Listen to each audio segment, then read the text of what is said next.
What's up, guys? I'm Dwayne, I'm Alicia. and we are Blackboard Gaming, where we teach you about all these great board games that are out there. Waiting to be played by you and yours. I'm a simple man, don't wanna complicate ya. Complicate. Hi, Hey, everybody. Today we're going to talk about a game that's a little bit more involved than our usual fare, at least for me. And that game is Public Market. Public Market is designed by Molly Johnson, Robert Melvin, Sean Stankiewicz, and published by Talon Strikes Studios. Let's go to the table for an overview of how this game is played. Public Market is an economic tile placement game for 1 to 5 players, where the players take on the role of fishermen selling their daily catch in the open market.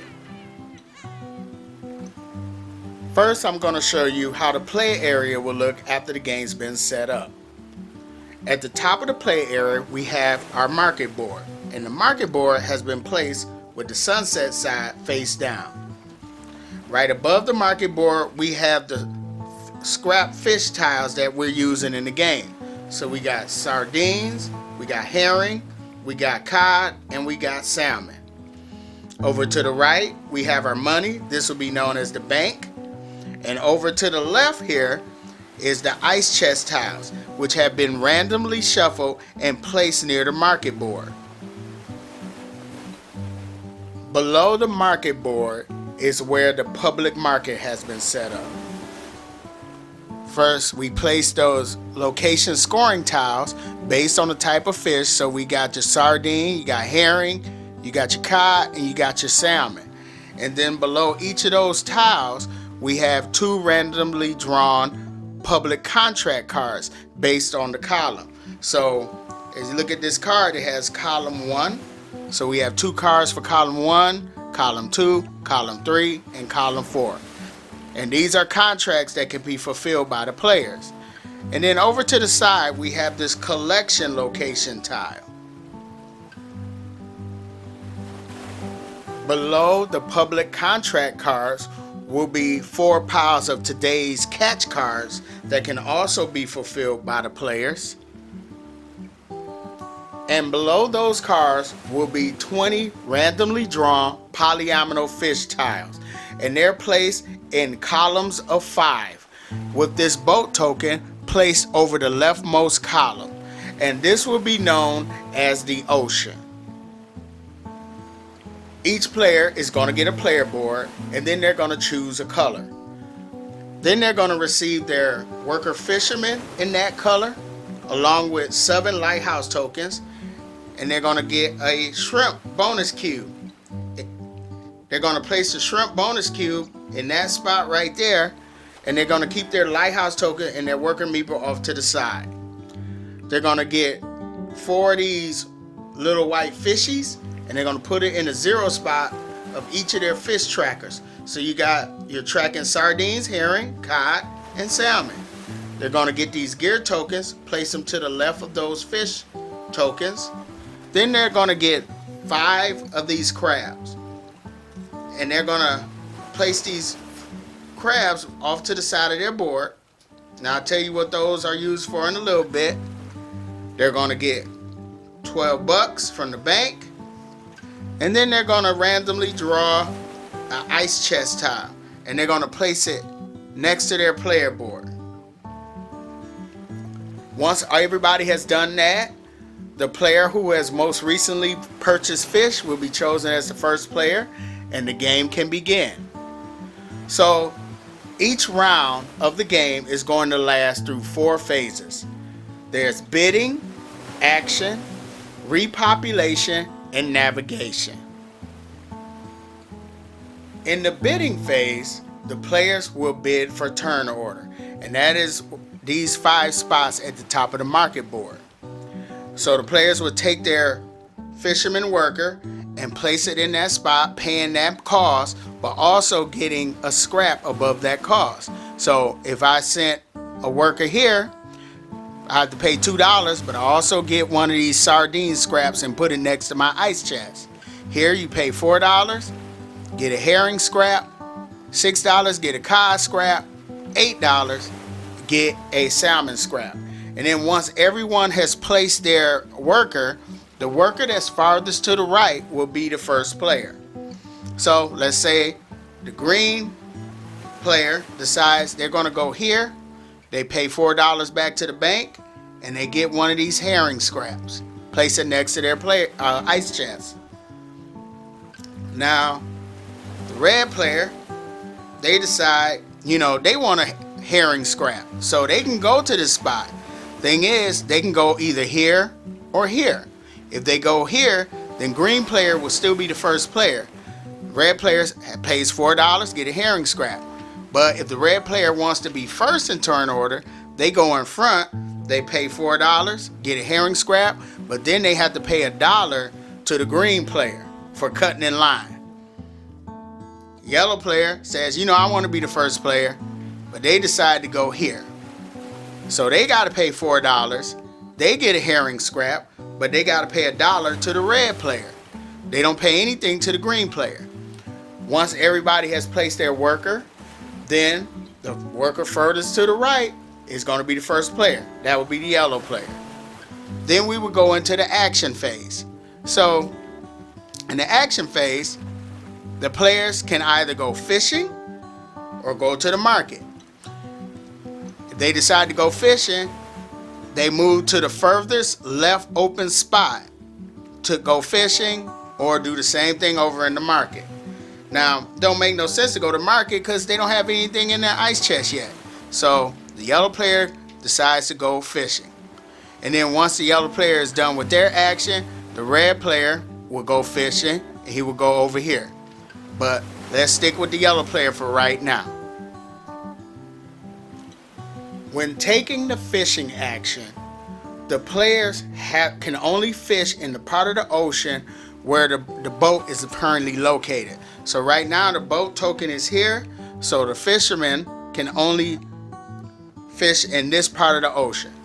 So the yellow player has taken the fishing action, and after taking a look at all these tiles, he decides to take this one. Now when you take a fisher tile, you immediately place it into your ice chest. Now when placing fish tiles into your ice chest, there are some things you have to pay attention to. So of course, when you can't overlap the size of the ice chest, but if you see these ice cubes here, these cannot be covered up by tiles. There's this crab here. This can be covered up, but what you want to do is try to surround it on all 8 sides by tiles. And if you have that accomplished by the time you go to market, then you'll get one of these crabs and place it in this area of your board.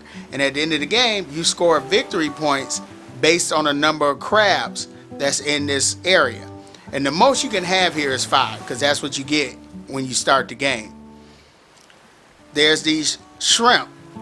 There's 3 of them on your ice chest. And if you cover all of these up, then you will get a shrimp bonus. And you would take this cube and move it into one of these bonus spots in the red area. Now I'm not going to go over what these bonuses do, but on your turn, when you decide to use that specific bonus, you take your cube and you slide it over to the green area, which shows it has been used. Now the next time you get a shrimp bonus, you have to move this cube to a different bonus. You can't use the same bonus. And if you're not paying attention and you haven't used your shrimp bonus, by the time you get another shrimp bonus, you lost that first one and you got to move your cube to another area. So let's say this tile, I decide to place this here. And I covered up one of the shrimps. And then when you do any scraps that you have on the board, you have to place them immediately. So I'm going to do that. So right now I've covered up 2 shrimp and I got that crab almost surrounded. So let's say on my next turn I decide to go fishing again, and the yellow player takes this tile and he's going to place that here. Okay. Oh, one thing I forgot before I place that. Once you place these tiles, then you have to move your fish tracker based on what you got in your ice chest. So right now I got one sardine. This goes up. I got a salmon. This goes up. And I got two herring. And this goes up twice. So now let's go back here. I decided to get this tile. Yellow places it here. And then they went to the bidding spot that gave them a sardine scrap, and they decided to place that right there. Okay, so now they got another salmon. They moved that up. They got two sardines. They moved that up. And then, of course, play will go to the next player. So now, when the yellow player goes to market, they can get that crab bonus. Let's say on the later round, the yellow player decides that he wants to go to market. The first thing he would do is take any scraps that he got by his board and place it into his ice chest. So he decides to place that there. Okay? Then, remember he surrounded that crab? So he would definitely get that crab bonus. Place that into that play area. Then he would go to visit the market. So I'm going to do the best I can to fit everything into the shot so you guys can see what goes on during the rest of the market phase. So the last thing the yellow player would do before actually fulfilling any contracts is he's going to double check his math and make sure that his score tracker, his fish tracker rather, matches what's in his ice chest. So if you look at his ice chest, he has 4 sardines. He got 4 of those. He has 2 herring. He's missing 1. So he wants to make sure that's right. 1 cod, got that, and 2 salmon. Now that he's double checked his math, he can actually fulfill some contracts.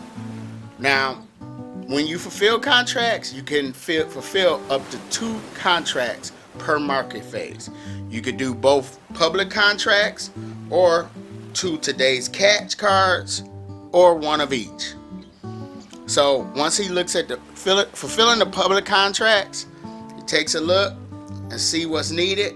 This one needs 2 sardines, 1 herring, and 1 cod. He has that. So he decides he's going to fulfill this contract, and he adjusts his fish tracker accordingly. So he goes down 2 on the sardine, go down 1 on the herring, and go down 1 on the cod. Now, he doesn't take this card. It stays there because everybody else can fulfill that. But he takes one of his lighthouse tokens and he places it on one of these scoring tiles. By the way, I forgot to mention these scoring tiles. You have to make sure you place it on the side depending on the number of players. So this is on the 2 to 3 player side.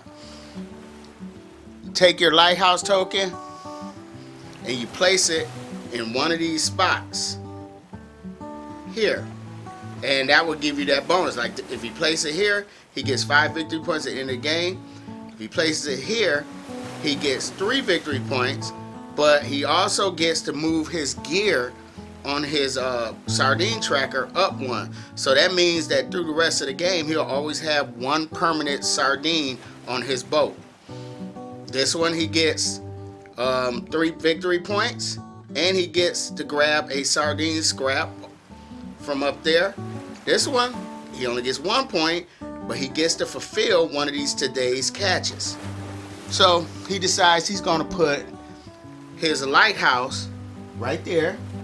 That's going to give him 1 point in the game, but he decides he's going to fulfill this, and he doesn't have to turn in any fish for this. He just gets this card, and also it doesn't count towards his 2 contracts per market phase limit. So this one, he would get this symbol here. Now this symbol is a cannery. So he just made a contract with that cannery. There are 4 different canneries in the game, and you get points for each set of unique cannery symbols. So if he got the 4 unique cannery symbols, that would give him 10 points at the end of the game. This also allows him to move his gear on his salmon production up one. So he moves that gear up. So now he has a permanent salmon through the rest of the game. And today's catch cards go next to his player board. So remember, he has one more to fulfill. Now I have to mention this. Instead of putting his lighthouse up there, he could have put his lighthouse here. This would allow him to get $3 from the bank, but also gets him that cannery symbol. So that would count towards the set at the end of the game. So his other contract, he decides to fulfill this one. One herring and one salmon. He has a salmon, so he pulls that down, and he has a herring, so he has no more herring. So now he done fulfilled this contract. He gets this cannery symbol. So now he has two in the set. This goes next. He also gets to go up on his herring production. So he moves that gear up. And this goes next to his player board. Now the last thing he would do, well, not the last thing, the second to last, is he will sell the rest of the fish on his boat. So right here down below, you sell the fish. So for every 2 sardines, you get $1. For every herring, you get $1. For every cod, you get $1. For every salmon, you get $2. So he has 2 sardines, so he pulls that down to 0. And he has a salmon, pushes that down. So that's going to get him $3 from the bank. So he got $3 for that. Boop. The last thing he would do in the market phase is get payout. So he would count the rows and the columns that he has in his ice chest. And whichever one is the higher number, he would get multiply that times 3, and he would get that much money from the bank. So if you look at rows, he got 1, 2. Remember, he can't cover up ice cubes, so that counts. 3. He got 3 rows. Columns, he only has 1. So he takes the higher number, which is 3, multiply that by 3. He's going to get $9 from the bank. So let's take a 10. Got that $10. Put that $1 back up in there. And then his market phase is over. And at the end of that, he would reveal the next today's catch cards. Actually, there's some more things that the yellow player has to take care of at the end of his marketing action. First, he has to discard all the tiles off his ice chest. So the polyomino tiles, they're removed from the game. The scrap tiles are returned to the supply. And then he takes this ice chest, place it at the bottom of the stack of ice chests, and he grabs a new one and puts it next to his player board. And then he adjusts his fish trackers. Remember, he sold all his fish, but now he has a permanent herring and a permanent salmon. And since he was the last player to take an action, we would go into the repopulation phase. Any tiles that's left in the column under the boat will be removed from the game. Then we go into this bag of shuffled tiles and draw out 5 more. So where there's 20 in the ocean again. Once that's done, we would go into the navigation phase. And so the player that's last in line on the market board will get to choose where the boat goes. So if you remember, the yellow player was the furthest one to the right, so he's last in line. So he can choose to move this boat to any other column, or he could choose to let it stay there. So he decides to place this boat over here. So now the players can just fish in this part of the ocean. Now, if any time, once this bag is empty of tiles, then that will signify the end of the game, and some things will change. Once the bag of polyomino fish tiles is empty, the players will remove their meeples from the board, market board, and then turn this over to the sunset side. And then replace the meeples in their order in line. So if you remember, the yellow was the farthest to the left, to the right rather, sorry. Now, if you see, the bidding spots have gone up in price. There are no spots to go to market except for home. So the players can continue to go fishing, paying that, that raised price, or they can go home. So if a player goes home, they have to go to market phase, and then they will do their market action, and then that's the end of the game for them. They will remove their meeple from the board. But everybody else can continue to fish until the ocean is fully depleted of fish tiles. And then the game will be over. Now the players can count up their victory points. They will get the victory points from the scoring tiles where their lighthouse token is. So in this example, yellow player gets 6 points here, 7 points there, and 1 point there. So that's 14 points.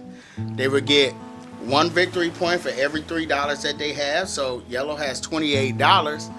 That would give him 9 points.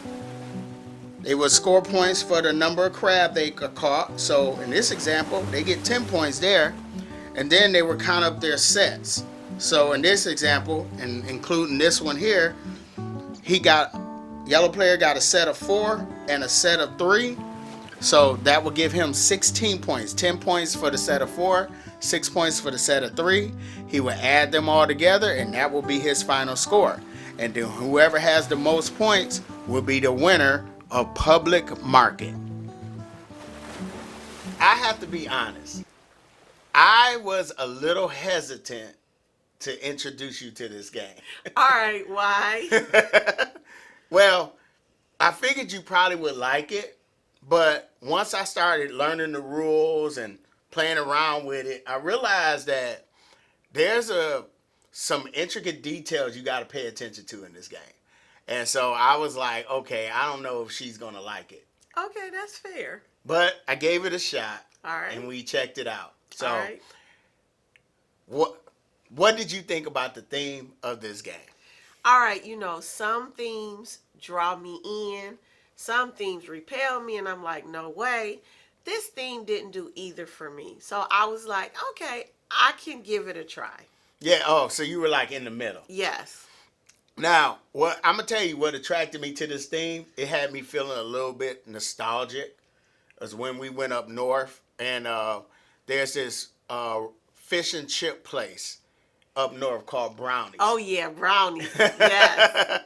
And they're off the shore of Lake Superior. Yes. And they have the best Lake Superior fish and chips. I mean, whitefish. They have the freshest. Freshest. Yes. And their motto is, if we don't catch it that morning, we're not opening. Yes. Yes. So, and that just made me think about that. Like, okay, I like that idea. And so I was really interested in this thing. Because of the fishing? Yeah. So, for me, there are 2 levels of fishing. Recreational fishing is relaxing and chill. So, if the game had been about that, it might have drawn me in more. Right. But commercial fishing... Yeah, that's hard work. It's hard work. And so... That's some ruggedness there. Yeah, so I get it. I didn't see that as necessarily being like a fun, relaxing thing to do. Okay, so what did you think about the components of this game? Now, the components are pretty cute. Yeah. The lighthouse, I love the recess board. Those lighthouses are absolutely adorable. Yeah, those lighthouses. I have a cousin that really loves them. That's her thing. She collects like little lighthouses, and I had to call her when I saw the lighthouses in this game. I called her up and said, "Hey, I got a board game that got little lighthouses in it." Yes. And she was all excited, like, "Oh, I got to see this." Yes. So I did like the little lighthouses. The lighthouses, the fish, the gears. And the recess board. So the components honestly, the only components that are not cute, that money is just, it's just Yeah, there. I wasn't a big fan of the money. They look like parking tickets. Like when when you're going into the garage and you got to get the ticket before you. I didn't like the money, Yeah, but but the I can fix that. I can go get some nice coins or something like that. yeah, but the components are pretty cute. I like the little Gordon Fishermans. I like those too. Yes, yes, yes. Okay, so what do you think about the art? Okay, considering the theme, because commercial fishing is kind of rugged. I was pleasantly surprised at how pretty the art is. Yeah, the art is beautiful. Yes. The art is beautiful. Now you know who had a hand in that art. No. I can give you a hint. Okay. Calico. Oh, Beth Sobel? Yep. Okay, well, that explains why it's so nice. Yeah, it is beautiful. You know Yes. what I did like? I mean, the art is beautiful, but the touch that I really appreciated is the back of the daily catch cards. Yes. Had that tablecloth pattern on the That back. makes you think of a little mom and pop fishing Yeah, place. yeah, I really like that. Yeah, So- I can see that. I hadn't thought about it, but I definitely can see that. Yeah, I really did like that. Yes. So, okay, what did you think about the gameplay? All right, so I like that auction bidding. I like the fact that if you want to be first, You cut in line. You can be first if you want, but you got to pay for the privilege. Right, I do like that. I like that, and I love set collection.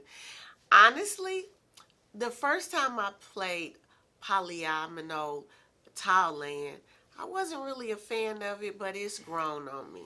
So, the mechanics, I feel like they worked in this game. Yeah, because you don't yet. You're getting used to spatial puzzles.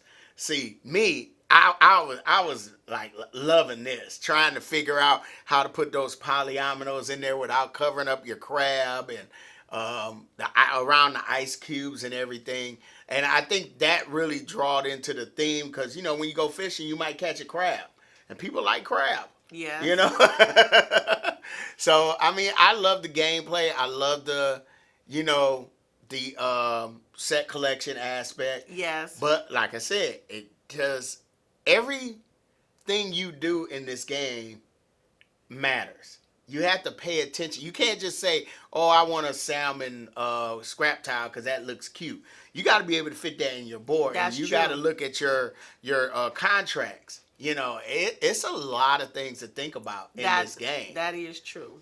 But I really loved it. I did like this game. I mean, I agree with you. For me, it was a lot to think about. There was a lot of steps, and I was like, okay, so we did this, and we still got to do something else. So yeah, that was that sense for me. Yeah. So, what would you say about the teach of this game? Okay, so I cannot say easy to teach, easy to learn. Okay? I know y'all think I say that for everything. I'm not going to say it this time. This is definitely a game that you have had to have gotten your feet wet, pun intended, with other games. Wow. With other you games. snuck that in there? Yes. With other games before you try this one. Yeah, this game, like I said, this game got some crunch. Yes. Yeah, it got some crunch, unexpected crunch, but crunch nonetheless. Yes, it is a tad bit convoluted. Yeah, so, but overall, did you enjoy it? So overall, what do I think? Yeah, did you enjoy the game? I actually like this game. Okay. It's just at that level. Like if it had any more involved, I probably would have been like, okay, too much. I really do enjoy this game. It's thematic. It has a lot of choice. It's challenging. But it's an interesting gameplay. This is not a game to pull out on game night. But also, now, the one thing for me, though, this is not the game I'm going to want to play after a hard day at work. This is a game I might play on the weekends or if I'm on a vacation. But after I've been interacting with my little darlings all day, You don't want to interact with fish? this is not the one. No, I can do this anytime. No, this, You know, yeah, this I is, can play this game with my game group or what I think they will love it. You know, I really enjoy Public Market. yes, I love Public Market. I enjoy it tremendously, but this just isn't a chill game for me. I have to already be relaxed to play this game. It's not a chill game, No, but it has ice cubes. it's not a chill game. All right, so Public Market, we both enjoyed it. Yes. Really liked it. Yes. You know, I would definitely be playing this again very soon. Yes. Actually. So, if you like the contents of the video, feel free to hit the like button. Subscribe if you're feeling generous. Follow us on Facebook, Instagram, and Twitter. And, like I said, Public Market, we like it. I'm Dwayne. I'm Alicia. We are Blackboard Gaming. We will see you next time.